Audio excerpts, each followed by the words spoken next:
இப்ப அந்த குடுக்குற தெய்வம் கூரைய பிச்சுக்கிட்டு குடுக்கும் அப்படின்னு சொல்றாங்க. அது என்னது? கொடுக்குற தெய்வம் கூரையை பிச்சுக்கிட்டு கொட்டும்.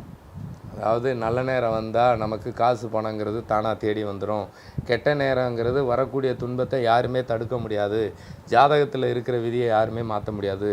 அப்போது நமக்கு நல்ல நேரம் வந்ததுன்னா அது ஒரு பழமொழியாக சொன்னது. கொடுக்குற தெய்வம் நம்ம கூரையை பிச்சுக்கிட்டாவது கொட்டுன்னு பணத்தின் அடிப்படையில் என்னைக்கு சொல்கிறாங்க. அன்னைக்கு அப்படி கிடையாது. அன்னைக்கு நம்ம வெறும் நிலப்பரப்பு தான். அந்த நிலப்பரப்பில் உனக்கு விவசாயம் பண்ணி தான் வாழ்ந்த இந்த நாட்டின் முதுகெலும்பு என்னது? விவசாயம்.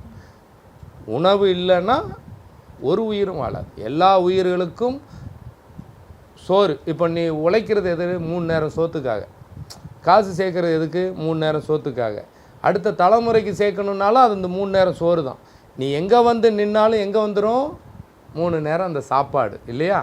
அப்போது கொடுக்குற தெய்வம் கூரையை பிச்சுக்கிட்டு கொட்டும் அப்படின்னா வான் மேகம் கூரை அமைத்து கொட்டுகின்ற மழை நீர், அதுதான் கொடுக்குற தெய்வம் கூரையை பிச்சுக்கிட்டு கொட்டும் அப்படின்னா. இந்த மேகம் கூரை அமைச்சு மழை நீரை கொட்டும்போது அதை குளம் அமைத்து தேக்கி வைத்து விவசாயம் பண்ணி அடுத்து வாழக்கூடிய அடுத்த நமக்கு தேவையான உணவுகளை சேகரிக்கிறதுக்காக செல்வம் அப்படிங்கிறது என்னது? நோயற்ற வாழ்வே குறையற்ற செல்வம். பசி பட்டினியிலிருந்து காக்கக்கூடிய செல்வத்தை தான் மாரியை தான் மழை. அப்போ அந்த மாரியை தரக்கூடிய மழையை தான் மாரி அம்மனாகவும் மாறி மாறி பெய்யக்கூடிய மழையை தெய்வமாகவும் வணங்கினாங்க. புரியுதா? அப்போது உனக்கு அந்த நம்ம கொடுக்குற தெய்வம் கூரையை பிச்சுக்கிட்டு கொட்டோம்னா வான் மேகம். இப்போ 3 பங்கு கடல் அப்படின்னு சொன்னேன் இல்லையா?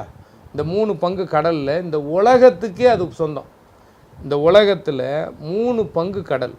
இந்த கடல் நீராவியாகி மேகமாகி மழை நீராகி கொட்டி மறுபடியும் அது பூமிக்கு உள்ளே போய் மலை உச்சி எங்கே இருக்குது? மலை உச்சி. அந்த ஆற்றின் பிறப்பிடம் எங்கேயாவது தெரியுமா உனக்கு? ஆற்றின் பிறப்பிடமும் ஊற்றின் பிறப்பிடமும் கண்டறியலாது. அப்போ அந்த பாறையை துளைத்து அருவியாக மாறி இயற்கையை படைத்து இயற்கையில் ஓர் செல் உயிரினம் 2, 3, 4, 5, 6ன்னு நம்ம இயற்கையிலிருந்து பரிணாம வளர்ச்சி நம்மளை உருவாக்கிய அந்த கடல் தான் நம்மளை இப்போ மகாபாரதத்தில் சொல்லுவாங்கள்ல, பஞ்ச பாண்டவர்களுக்கு கிருஷ்ண பரமாத்மா துணை நின்னார்னு. எம்பெருமாள் நாராயணன் கடலில் படுத்திருக்காரு. மகாதேவன் காக்கும் கடவுள் எம்பெருமாள் நாராயணன். அப்போ அவர் நெருப்பு, நிலம், நீர், காற்று, ஆகாயங்கிற பஞ்சபூதத்தை வழிநடத்தி நம்மளை மாதிரி கலியுகத்தில் அந்த மாதிரி அன்னைக்கு இருந்த மக்கள் நிறையா கொடுமைகளை செஞ்சதனால இயற்கைக்கு அதாவது சொல்லுவாங்கள்ல, பஞ்ச பாண்டவருக்கு ஊசி முனை அளவு கூட இடம் தர முடியாது. அதாவது விவசாயத்தை செய்ய இயலாது அப்படிங்கிறது தான் மறைமுக பொருள். பெண் மானபங்கம்.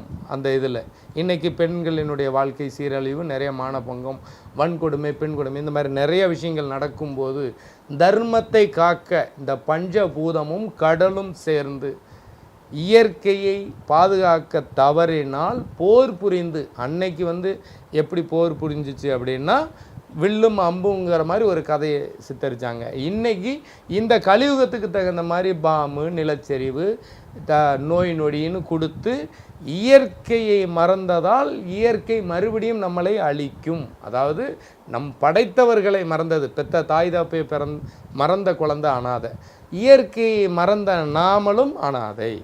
அப்போ கொடுக்குற தெய்வம் கூரையை பிச்சுக்கிட்டு கொட்டோன்னா அந்த மழை பெய்யக்கூடிய அந்த வான் மேகத்தை தக்க வைக்கிறதுக்கு உண்டான மரங்களை அத்தனையும் அழிச்சிக்கிட்டு இருக்கோம். இயற்கைக்கு எதிராக நம்ம போர் புரியும் போது எம்பெருமாள் நாராயணன் காக்கும் கடவுள் கடல், அவரை நீ வான்னு உள்ளே கூப்பிட்ற. அவர் படுத்து கிடக்காரு. எந்திரிச்சு 2, 3 பனைமரம் உயரத்துக்கு எந்திரிச்சு நின்றுட்டாருன்னு வச்சுக்க, கடல் எங்கே போவேன்? ஓடவும் முடியாது, ஒளியவும் முடியாது. அப்போ இந்த உலகம் மறுபடியும் மகாபாரத போரை சந்தித்து கொண்டிருக்கிறது. மீண்டும் இயற்கையே வெல்லும். நாம் இயற்கை மறந்து செயற்கையை போயிட்டுருக்கோம். எப்படி இயற்கை மறந்து செயற்கை போயிட்டுருக்கோம்? நம்ம வம்சத்தை அழிச்சிக்கிட்டு இருக்கோம். இதெல்லாம் மாறணும் அப்படின்னா கொடுக்குற தெய்வம் கூரையை பிச்சுக்கிட்டு கொடுக்குன்னா பெய்கின்ற மழை தான் மாறி தான்.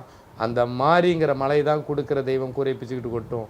நாம் மறுபடியும் செயற்கை வந்து அழிக்கணும்னு சொல்ல வரல, இயற்கைக்கு தானாக மாற மாற இது, அதாவது அந்த கடவுள் நம்மளை கருணை கொண்டு, கடவுள்னாலே கருணை உள்ளம் கொண்டவன், கருணை உள்ளத்தோடு அன்போடு நம்மளை பாதுகாப்பான்.